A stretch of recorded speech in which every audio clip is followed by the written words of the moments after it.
perkenalkan, nama saya Natasha Putri Ginting dari Prodi S1 Kimia. Saya ingin bertanya tentang nama nama abang siapa, terus juga dari prodi mana. Oke. Sebelumnya perkenalkan, nama saya Euro Sanjaya Uruk Sinulingga. Saya bermarga Sinulingga. Saya dari Prodi Kimia. Oh, sebelumnya kan abang kan bermarga Karo nih. Ini pernah mengikuti organisasi atau komunitas dulu pas perkuliahan atau di luar perkuliahan atau pas SMA-nya itu? Oke. Kebetulan waktu saya SMA sih Kak, saya ikut organisasi yang memang dia tuh organisasinya itu khusus untuk para pemuda dan pemudi Karo di sekolah saya SMA. Tapi semenjak masuk kuliah ini saya nggak melanjutkannya lagi karena sibuk praktikum sih. Kira-kira berapa lama abang mengikuti komunitas tersebut? Kalau nggak salah, saya itu mulai dari semester 2 SMA Kak. Dari kelas 1 semester 2 sampai saya tamat sekolah. Di komunitas itu apa aja yang diajarkan tentang komunitas Karo tersebut? Yang di komunitas itu kami kayak para pemuda dan pemudi Karo itu, ya kami membahas tentang lebih mendalam suku-sukunya, tentang apa sih sebenarnya adat Karo itu, lalu tentang kebudayaannya bagaimana, ya pastinya tentang budayanya sih Kak. Oh, boleh dijelaskan sedikit tentang budaya Karo? Boleh Kak. Kebetulan kalau budaya Karo itu eh, budayanya salah satu yang masih saya ingat itu ya tentang adanya upacara kematian, lalu ada acara pernikahan, lalu acara tahun kerja tahun juga itu Kak. Itu biasanya kalau kerja tahun itu kayak acara syukuran aja sih Kak. Dia untuk misalnya nih kami para petani gitu. Itu dia dilaksanakannya kerja tahun untuk merayakan hasil panen kami gitu. Apakah abang pernah mengikuti event tersebut di Oh, kerja tahun?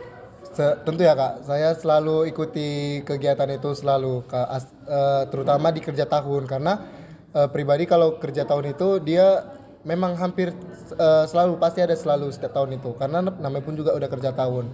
Nah itu untuk apa? Untuk merayakan itu ucap syukur kita atas dari pemberian Tuhan ke hasil ladang yang melimpah gitu. Makasih bang. Oke. Nah, menurut Anda, gimana sih aturan perkawinan dalam adat suku Karo itu? Terus, apakah generasi muda saat ini itu masih melanjutkan nggak aturan-aturan ataupun adat-adat dalam perkawinan suku Karo itu atau sudah punah atau kayak udah diganti gitu?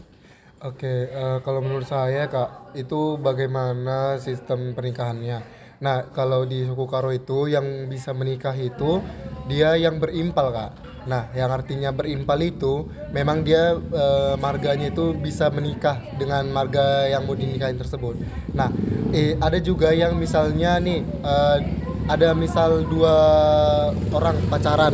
Nah, tapi dengan catatan mereka semarga, satu marga misalnya.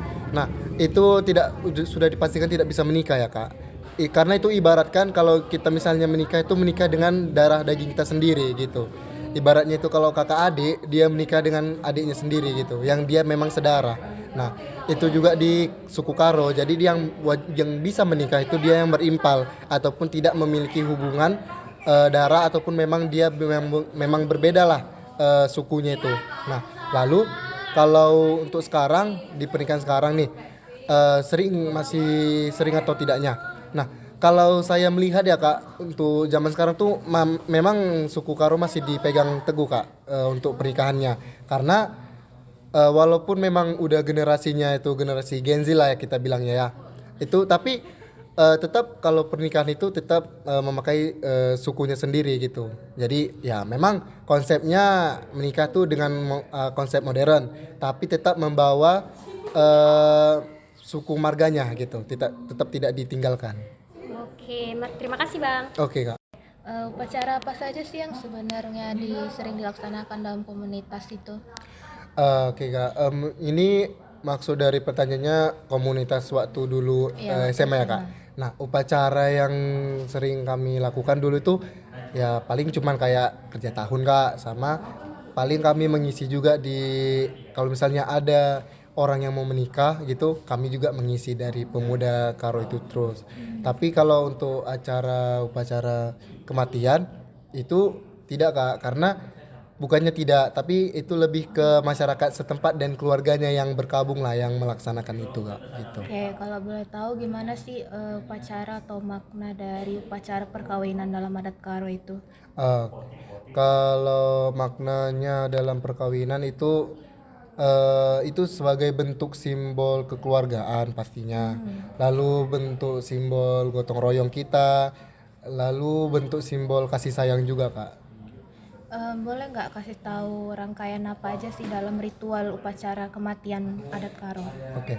Rangkaiannya ya Kak, itu biasanya itu yang pertama pasti diumumkan dulu dari dusun ke dusun tentang misalnya keluarga si A meninggal gitu. Nah, lalu nanti dikumpulkanlah di Jambur. Nanti ada balai pertemuan itu namanya Jambur kalau di Karo. Disitulah nanti begitu mayat datang beserta petinya, itu disitulah nanti suku Karo itu melakukan upacara kematiannya seperti eh, apa namanya, pendoa, lalu datang juga nanti eh, pastor atau apapun yang menjadi ketua di suku sebut gitu Kak.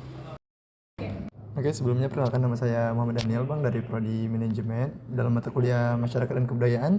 Saya ingin melanjutkan pertanyaan dari teman saya bagian dapat topik terakhir mengenai kearifan lokal dan perubahan sosial. Nah, nilai-nilai apa nih yang paling dijunjung tinggi dalam kehidupan bermasyarakat suku Karo? Nilai apa tuh Bang yang paling sakral gitu kira-kira? Yang paling sakral di suku Karo itu nilai kebudayaan, nilai ini Bang, apa namanya?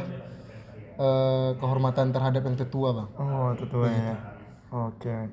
Nah, kalau menurut pandangan Abang nih, ada nggak perubahan yang terjadi dalam adat suku Karo saat ini dari yang awal sampai zaman ini? Kalau perubahan terhadap suku Karo banyak ya Bang kalau saat ini ya Bang. Seperti contohnya itu ya kayak pernikahan aja lah Bang, yang contohnya. Kayak kalau dulu tuh pernikahan suku Karo itu dia lebih ribet dan lebih banyak lagi Bang kayak penyusun acaranya itu. Tapi kalau sekarang udah makin dibuat modern juga Bang, mungkin karena berkembang lah dunia ini makin modern ya. Iya, benar-benar. Jadi ya gitulah Bang, kayak sekarang tuh ya udah paling kayak acara pemberkatan di gereja lalu dilanjutkan ke Jambur atau ke wisma atau gedung, lalu ke rumah-rumah keluarganya lalu siap Bang. Kalau dulu dia kayak ada acara untuk pemberkatan, lalu acara ya semuanya Bang, kayak pengulosan, lalu pengiringan dengan lagu, dengan pemberian makanan juga gitu Bang. Tapi sekarang udah nggak jarang sih Bang. Oke. Terus apa tantangan terbesar dalam melestarikan budaya Karo kira-kira menurut Abang nih? Tantangan terbesarnya itu minat sih Bang sebenarnya. Oh, minat dari generasi selanjutnya ya. Sebenarnya tuh minat sih Bang. Karena kenapa minat? Karena mungkin satu, karena gengsi juga mungkin ya. Untuk ngapain sih kan udah zaman sekarang ngapain bawa suku gitu ya. kan. Nah, mending hidup kayak zaman sekarang gitu, ngikuti perkembangan itu. Lalu selain minat tuh pastinya bahasanya sih Bang. Bahasa ya. Karena mungkin ada sebagian orang kayak lucu kali bahasa ini gitu, jadi bahasa nggak mau lain aja belajar dia gitu Iya, ya. jadi kurangnya malas belajar. Oke. Lalu gimana nih dulu cara Abang di komunitas tuh mengajarkan nilai-nilai budaya Karo pada sesama atau di bawah Abang gitu? Oke. Kalau dulu kami diajarkan nilai-nilai itu pasti kami dengan pendekatan dulu Bang kepada tetua kami. Lalu dengan cara kami turun ke acara-acara, misal acara pernikahan atau acara kerja tahun. Nah, lalu kami membuat evaluasi diri lagi. Lalu dengan disitulah kami merembukan apalagi yang harus dikembangkan atau apalagi yang mau dibicarakan lagi gitu Bang. Oke, terakhir Bang, Abang rasa ada nggak konflik itu antara nilai-nilai modern dan tradisional pada suku Karo ya? Ya pasti ada lah ya Bang, Iya. seperti yang tadi konfliknya tuh gimana ya dari minat generasi sekarang Bang, karena ya itu tadi makin berkembang zaman makin ditinggalkan budayanya gitu. Jadi itu sih Bang. Oke, mungkin itu aja dari saya. Terima kasih ya Bang Oke, atas Bang. kesediaan waktunya ya. Oke, Bang, sama-sama, Terima Bang. kasih.